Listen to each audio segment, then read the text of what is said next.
Hello, Book Stew viewers and listeners. I put my glasses on because I cannot believe that in this episode I'm going to be featuring an author's two books. This has never happened before since the Book Stew started in 2014. So first I would like to introduce you to my guest, author Khristin Wierman. Hello, Khristin. Hello, busy Khristin. Hi, Eileen. Thank you so much for having me. Oh, it's my pleasure. And Khristin, the two books I have of yours are very different. They're two novels, and one was published in 2022 and one in 2023. The first one is called Buck's Pantry, and it's kind of it's an interesting, I would say, a Texas novel, because you feel like the things that happen in this story could really only happen in Texas. And Buck's Pantry is the place in the town where everybody goes. There's everything is at Buck's Pantry. Everyone goes to Buck's Pantry. So it's kind of the center of town, and where three different worlds collide in a strange incidence of mental illness, work ambition, and marital frustration, I guess is how I would term it. So did you grow up in Texas? Is that right? I did grow up in Texas. So you don't appear to have an accent. Now you live in San Francisco, right? I live in San Francisco. I left Texas and went to the East Coast and then came out west. So it'll come out at points in time, but a lot of it's been smoothed out until I go back to Texas, and then it sort of blooms pretty strongly. How do you feel about the way Texas is seen throughout the country now? Maybe because of the government not as positive as the image we all used to have. How do you feel? That's a weighty question. But a lot of what I think ended up coming out in Buck's Pantry, I think a few things. I think, the politics there are not my politics, and it wasn't a place I felt like I could stay.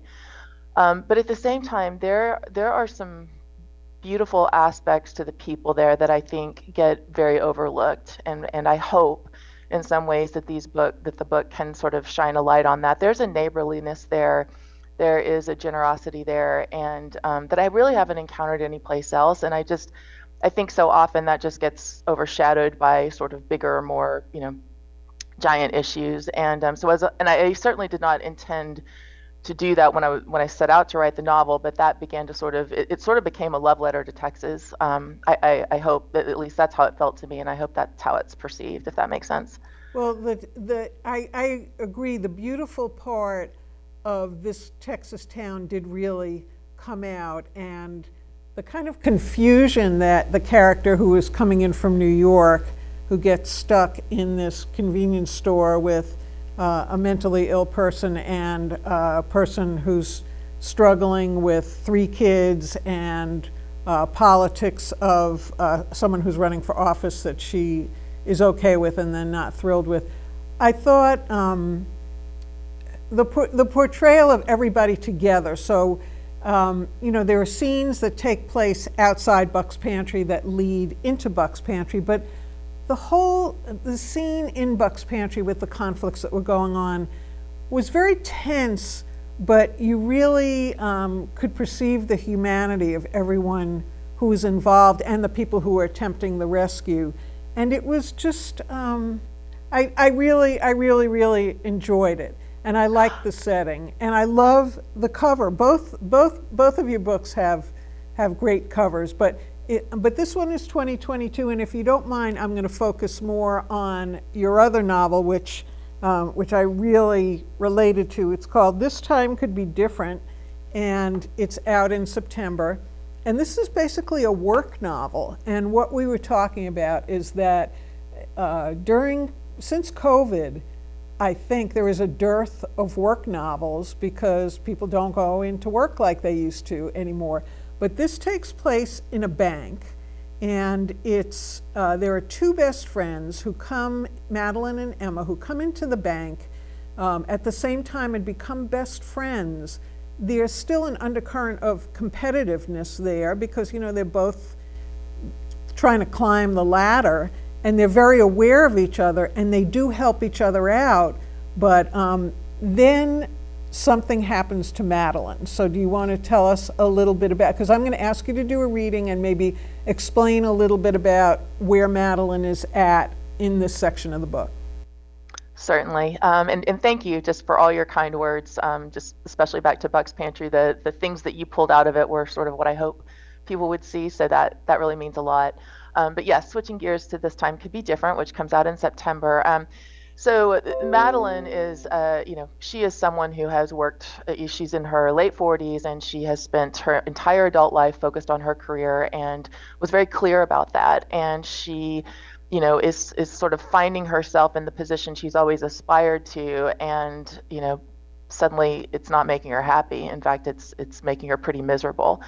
And, it's sort of about that, which is, I think fiction's a beautiful thing because, you get to create whatever story you want, but, I think it's also richer when we draw from at least, feelings we've had before. And, in my old life, I worked in the corporate world and sort of found myself in that place of, on paper, I had my dream job. It was everything I'd wanted. And, instead of feeling full, I felt quite empty and frustrated. And then it's so that is sort of the crux of the novel, if you will, and then sort of how she grapples with that. And she begins to really try to be different, while her friend Emma, is sort of doubling down on the path they've always been on. And both of those characters sort of, I could relate to Emma, in all the years that I chose to sort of, keep focused on my career where that made sense. And then I really kind of had a crisis of self as I was trying to figure out what to do next, similar to what Madeline does. So that's sort of the setup for the book.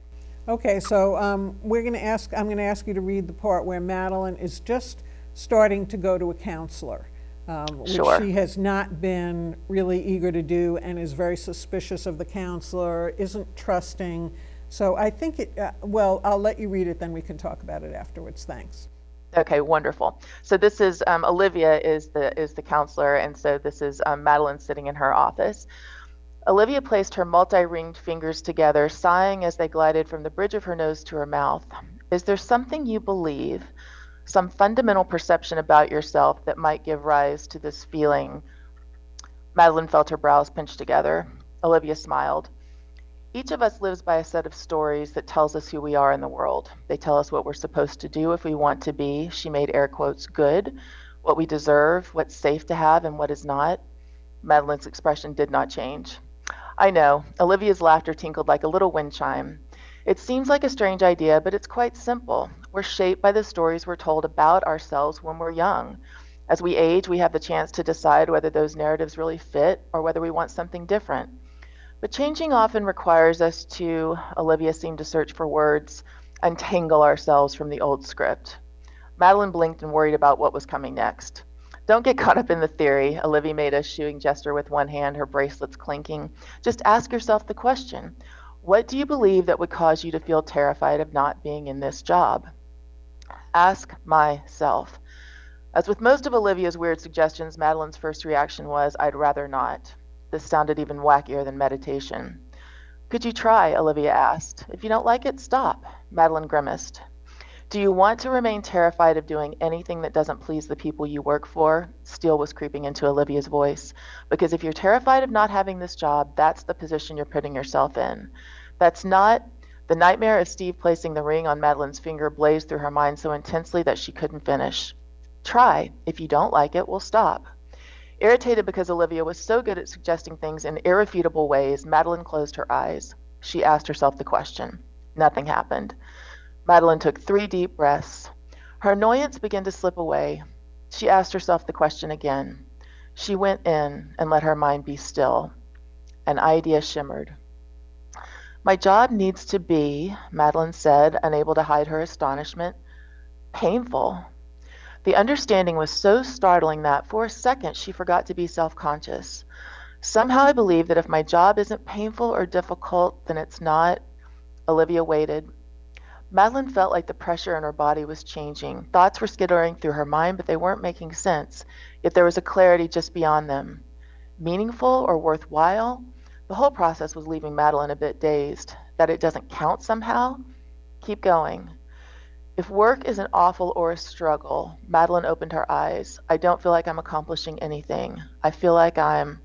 Olivia waited. Wrong. How bizarre. Why would I think that? Right as the question left Madeline's mouth, images began marching through her mind. Her grandfather drilling her at high school swim practice until she could barely lift her arms, his gravelly voice commanding, if it doesn't hurt, you're not trying. His disappointed gaze whenever she failed to place in a meet. Another picture. Her grandmother's answer when Madeline asked to stop playing the violin. You don't have to like it, dear. The point is to be good at it. Memory after memory made itself known. Okay, Madeline said after pulling herself back to the present. Do I need to tell you about everything I've just remembered? Not unless you want to. Your awareness of what happened is all that matters. Madeline allowed the recollections to recede. So how do I... She wasn't sure exactly what she wanted to do. Change your story, Olivia asked. Madeline nodded. Olivia smiled. I just think that is one of the most remarkable breakthroughs I've ever read in a book, fiction or nonfiction. The therapist is really very skilled, and Madeline's relationship with her is really very. It's kind of funny in a way. It's great, but it's very deep. It's each session. So there are quite a few sessions in the book, and each session, Olivia opens things up a little bit more and a little bit more. And each session, Madeline is like so reluctant. She's so closed up. And she had lots of trauma in her childhood, and she's been able to compartmentalize it to the point where she can avoid thinking about it completely. So I think your portrayal of Olivia and her skill in being able to really help Madeline come to a much happier place is so gratifying as a reader. It really is, because you can see it's not easy. It doesn't, like Olivia doesn't snap her fingers and go, oh, when I say count to 3, you're going to be well. They both really have to work at it. And I thought to me, that was just one of the best parts of the book. Well, thank you for that. Everything you said, just thank you for all of those pieces of it. What I realized pretty quickly, and I actually wrote this time first. It was the first one I wrote. It's the second one coming out. But that what you said is sort of what I realized was the story I wanted to tell. The change is possible. I think a lot of times we're led to believe that it's not, or that if you reach a certain point in your life, it's not. And I haven't found that to be true.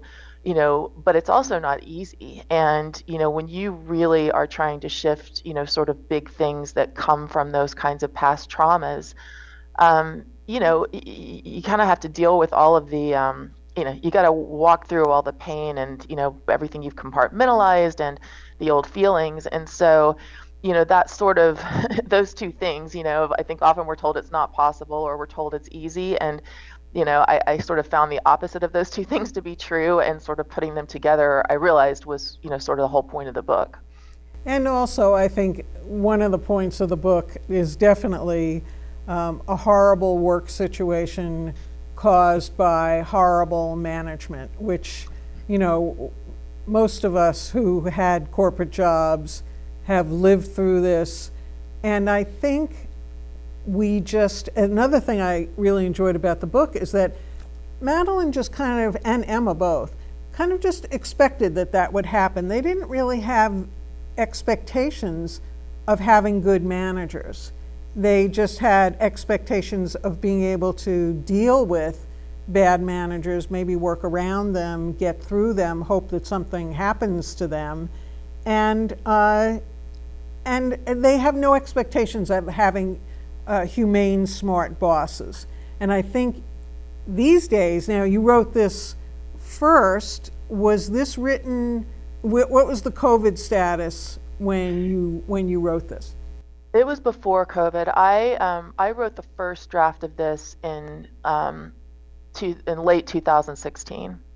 So it was before COVID. I actually had to go back and touch up a couple of things to make it appropriate for post-COVID. But I've been asking most of my authors, and this was for people who had written their books before COVID. How are you going to deal with COVID? And I was very fearful that COVID was going to be this humongous boulder in the road for all these writers whose books I love reading, because you can't get around it. Are you going to climb on top of it? Are you going to burrow under it? Are you going to ignore it? Are you going to set every book in 2018? How are you going to deal with it? But you dealt with it very lightly here, and it was not really an issue. But I think maybe if you wrote it in the middle of COVID, these are two executives, so it's not like they're going to be fighting to work from home or anything, even though everybody fought to work from home for a while. But let's talk about Emma, because her position is different, even though they eventually end up dealing with the same horrible managers. Yeah, and I loved your observation that you made a moment ago. That was such an insightful one, and I hadn't really thought in those terms, that they just don't, expect. I mean, they go into work every day bracing for sort of what what awful thing is going to happen today, and that just becomes the status quo. So back to your question about Emma. So Emma, very much for me, and I had the two characters going in. I knew I was sort of thinking of this sort of like sliding doors, because so often, once I made the decision that I really wanted to be different, and realized that work was not sort of the dream job I thought it was, at least for me. It's different for everybody. I sort of looked back at all the times when that idea was sort of creeping forward, and I just wasn't ready for it. It wasn't the right time. And so that was very much Emma. And I think that there are I've had early readers who, relate to Emma. I mean, she's great. She's a good manager. She tries to treat her people well. She cares about her job. But, that sort of sliding doors aspect of when, all the times I made the decision to stay versus, when you make the decision to do something different, that to me was very interesting. And then what sort of built on top of that was, wow, how it really began to impact the friendship, because, whereas they had been so closely aligned, now, it's just everything becomes different. So, I think Emma does a masterful job. I hope, for me, she was, there can be, wonderful bright spots in the corporate world. But, she has to make some decisions that chip away a little bit at, who she thinks she is. And, there are these aspects of being a tough and good leader that, sort of leave her feeling pretty slimy at the end of the day. And I think that's also an aspect of staying there. I think they also had both had supportive partners, which was very different partners and supportive in different ways.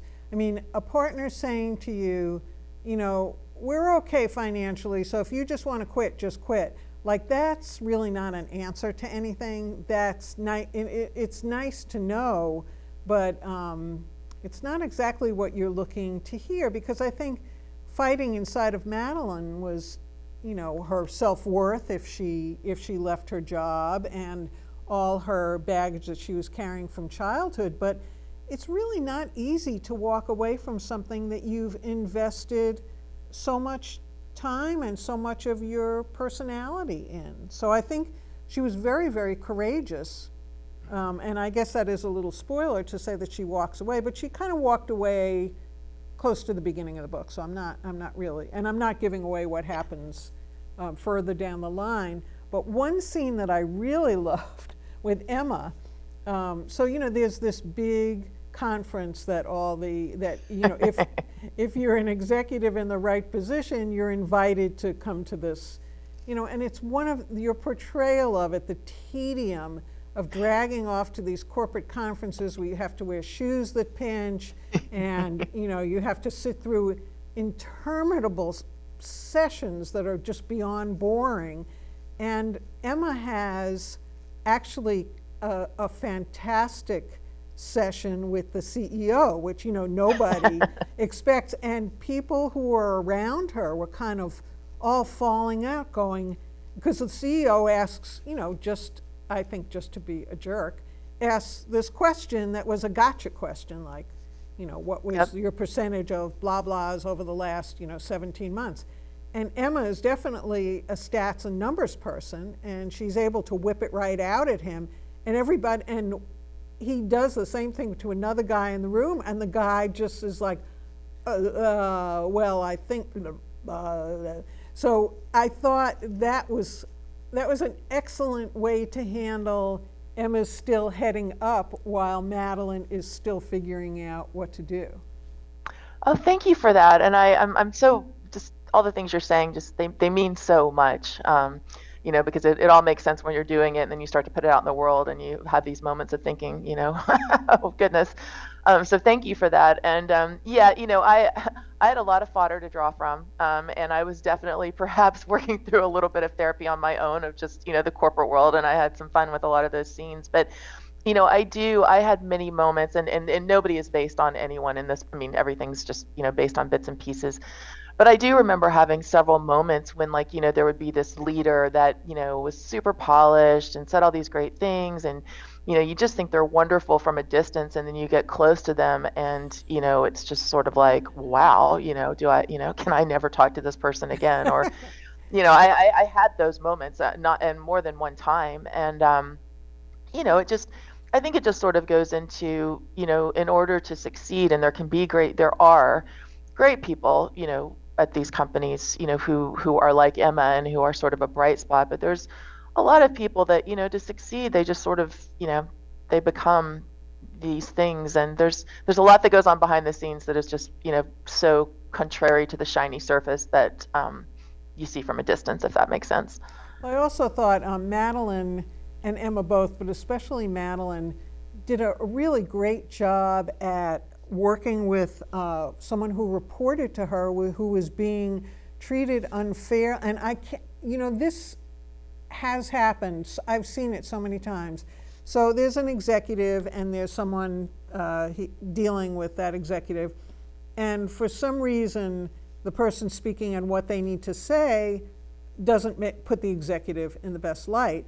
And the executive holds, so they must have, this whiteboard of grudges, and they put a bad mark next to your name. And then no matter what you do after that, it's going to stop you, and you just have to kind of come to realize it. And Madeline was the manager of this person who was in that position with her boss, and she just went and fought for him and fought for him and fought for him.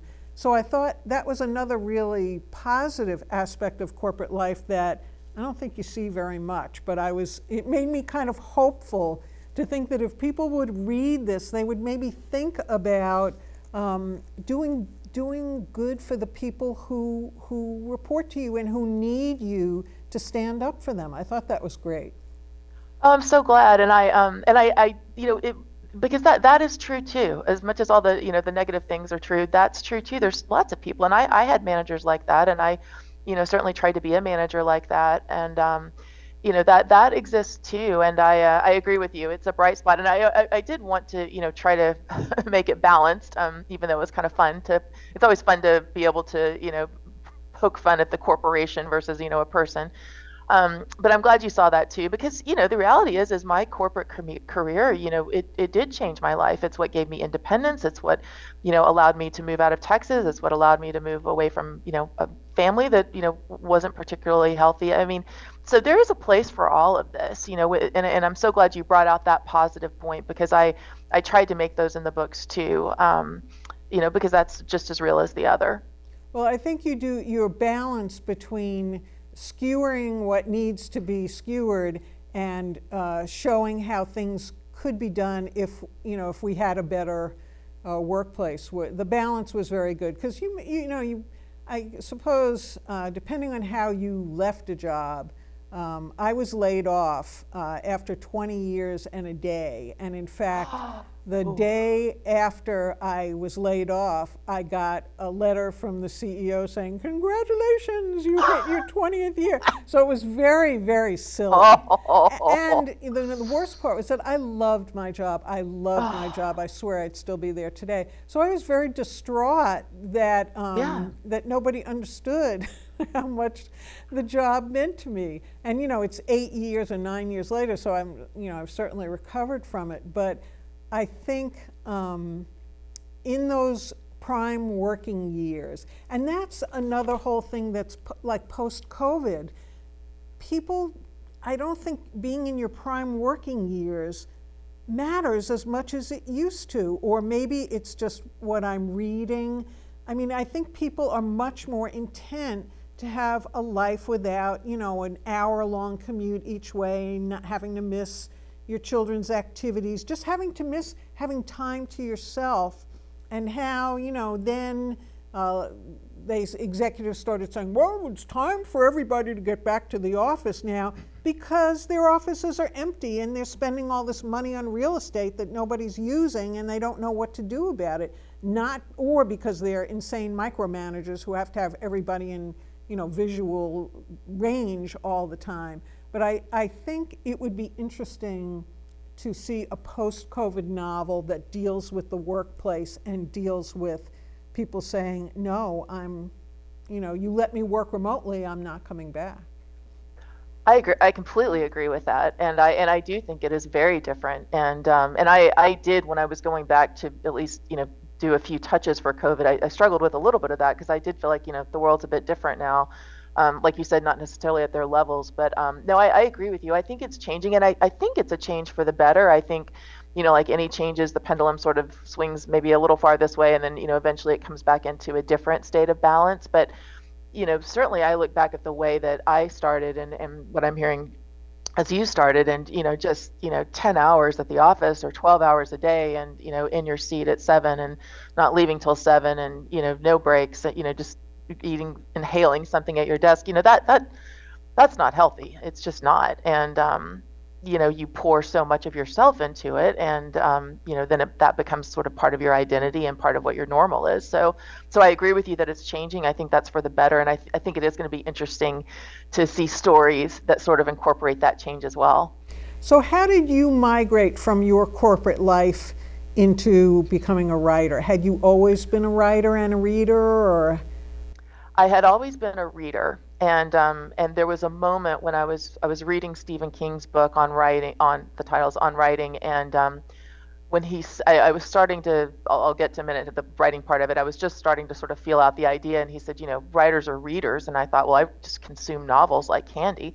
I'd always been a reader, but writing wasn't. And so I left the corporate world. I left. I quit, but my organization had been sort of pushed into, we could spend the entire hour talking about it, so we won't do that. But I was sort of I was backed into a corner, and I knew that, the job was already so painful, and was taking all of my time, and I was traveling all the time, and it was just wearing on me and on my husband, and I just, there was a change that they were sort of forcing down my throat that I knew was just going to make it unbearable. So I left. So it was not exactly like your situation, but it was very abrupt. And so then I found myself, for the first time in my life, and my husband was doing well, and I had savings, and it was sort of this, wow, you could do whatever you wanted. Because working for me, back, I was fortunate enough to go to college, but, I had family members depending on me. I mean, it was about find a job. It was never about what do you want to do? What do you want to be? That never factored into the equation. And so I sort of found myself, wow, I have this ability to, wow, I could do anything. And, what came up was a blank wall of just, and that was so upsetting to realize, wow, I have the flexibility to, do something that I don't, just doesn't turn my insides and, through a meat grinder every day. And I didn't know what that was. And so I really, it took me a while, and I was reading all kinds of books, and, so much of what I was reading was like, do something creative, try to get your mind flowing in different ways. And that was kind of how the writing started. But once I started, and the novels, I just, it was like coming home. And, it took a while, but that's how I ended up there. So certainly not by any kind of a direct route. That's really amazing. I have to tell you that of writers I've asked that question to, most of them claim to have come out of the womb with a pencil and a piece of paper. They always wrote, they had millions of short stories sitting around in their drawer that they'd pull out every once in a while, or, when they were in, or they went to, an MFA program in college or something. I think have you ever told Stephen King the impact that his book had on you? I bet he would love to hear that. Oh, well, I'd love the chance to tell him, but well, maybe we'll someday. send him this episode of the show so he'll know. But I think he's such an interesting character, because here's someone who was just, in schlockland for so long, according to the critics. And at some point, and I don't know which novel or set of novels it was, it all turned and he became the masterful Stephen King and the respected Stephen King. And, his mind must have been blown by it. But I'm thinking of your mind, so, you always love to read, but when you sit down to actually write, it actually, it happens. Were you, shocked? I was shocked. It was, I couldn't believe I was trying it. I mean, I remember when the idea came to me, I was playing golf with my husband, my stepson, and the idea came, and I just, I was so, at that point, I'd probably been about 6 months since I'd stopped working. Oh, sorry, no, this was like a year later. And anyway, I was just like, this idea of the novel, and it just came, and it was so interesting, but it just felt, it felt wrong somehow. I could never do it. And I remember the next day was a Monday, and I sat down and I wrote a scene, and it was Madeline talking to, they didn't have names yet, but it was Madeline talking to Olivia, her therapist, this woman talking to her therapist. And it just, the next day I reread it and I didn't hate it, and I made some revisions and I wrote another scene. And then like I said, it was like coming home. I'd never, it's not as, but it was sort of like, realizing my husband was the person I wanted to be with. It was, like realizing San Francisco was the place I wanted to live. It was just this feeling of coming home. But no, I did not. I can look back now when I was really little and see that I, played around with it, but there were, and I did write a short story when I was younger, but, all of that was sort of just buried under things that were happening at home, and it just kind of got locked away. And no, it was not something, if someone had told me, a day before it happened, you're going to write a novel, I would have burst out laughing and said, there's absolutely no way. I think that's such an amazing story. So did you have doubts along the way, or big doubts? Oh, huge doubts. Yes. Oh, I still do. I thought it was going to be, I thought it would get easier. And, I found a really good editor early on. And I was talking to her, it was sort of just an aside, and she's like, well, let me read some pages. And and she gave me some pointers. She absolutely changed the way that I write. She told me some things that I think people probably learned in Creative Writing 101, which I never took a creative writing class, but she also saw some promise in it. And so it still feels shocking to me. I mean, I walk by, I have my 2 books sitting on a desk, and I walk by them some days and I just look at them and think, I can't believe these exist. And I appreciated your comment about the covers. Spark Press does that, and I feel like they do such a beautiful job. My publisher has a wonderful design team, but yeah, I still look at it and just can't believe. And then sometimes I read it and I'm just like, wow. So, I just can't believe I did it. So I just think it's a wonderful story. It makes me very happy to hear it. What's next? Do you have something bubbling around in your head? Because this is 2 books, 2 years. That's pretty aggressive. Yeah. It was. I'm so happy that it worked out this way. Like I said, this time was actually the first book I wrote. Then while I was querying for that, I ended up writing Buck's Pantry. And at the time, I just couldn't believe I was writing another novel. I mean, I had nothing to show for my first one. I was not confident, and I just thought, I can't believe I'm about to do this, but I just couldn't not. And I'm now so happy that it worked out for them to come out quickly, close together, because I think that's sort of a nice thing to have. But there are 2 more. I've got 2 novels bubbling in my head that don't seem to go away. And so those are still, I'm kind of always writing them, and have started little bits and pieces, and I think I know the order of them, but I'm not positive. And then I am also, and this is super long shot, but I'm also working on the screenplay for Buck's Pantry. So and I have no idea, but I've had so many people tell me it feels like watching a movie. And I know it's super dialogue heavy and super action heavy. And so I just want to do it. Like I said, super long shot, but I can't imagine handing it over into someone else's hands. And I'm really enjoying learning the language of screenplays and all of that.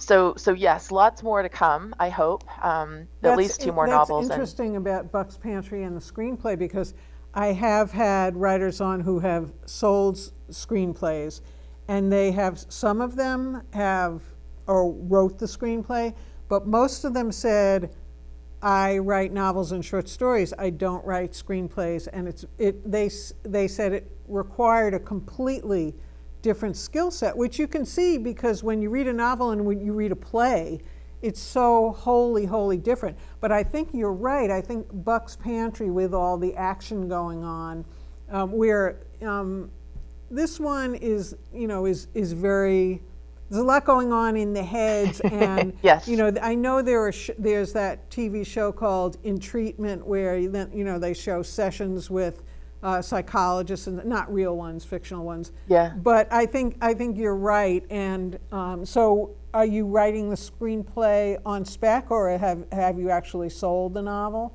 Oh no, I haven't sold it at all. So it's just me doing it for. I sort of feel like the dream is always, someone reads the novel and calls you and says, "Hey, we'd love to make a movie," and I sort of just want to be ready for that. So no, I'm doing the screenplay, and it's a completely different, it's like speaking in a different language, and you have to tell the story very differently, much more succinctly, and then in ways that allow, the other people, the writers, the actors, to build on it. But I have to tell you, I'm having the best time. It's so much fun. So I totally get the decision not to, I feel sort of the same way about short stories. My brain doesn't work that way. I've tried, and it doesn't.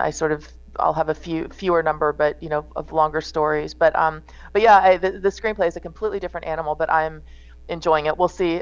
We'll see if I can do it or not. But I'm having fun taking a shot. All right, so you have the potential of 2 novels and a screenplay. That means Yeah. that hopefully I can look forward to you coming back on the show sometime in the next couple of years, which would be great. So Well, I'm I would afraid love it. our time is really running out. So I want to thank you so much for coming on the show today. I think to have 2 novels, first of all, congratulations for having these 2 novels out in the world, and also to be able to talk about 2 different novels and share how they kind of came about, and share the beginnings of your writing career has really been a lot of fun. It's been great talking to you. Well, Eileen, it's lovely to talk to you. You are such a gracious host and supportive host. And so just thank you for having me, and I would absolutely love to come back. Oh, great. Okay, so Book Stew viewers and listeners, we're at the end, and I'm not going to tell you that the next author, I'll have 4 books or 5 books or anything like that. It'll probably be back to 1. But I can tell you that if you look for these 2 novels, the action-packed Buck's Pantry and the more kind of thinking novel, this time it could be different, by Khristin Wierman, please take a look for them, support our authors who aren't Stephen King, and, well, you can support him too, and have a good evening.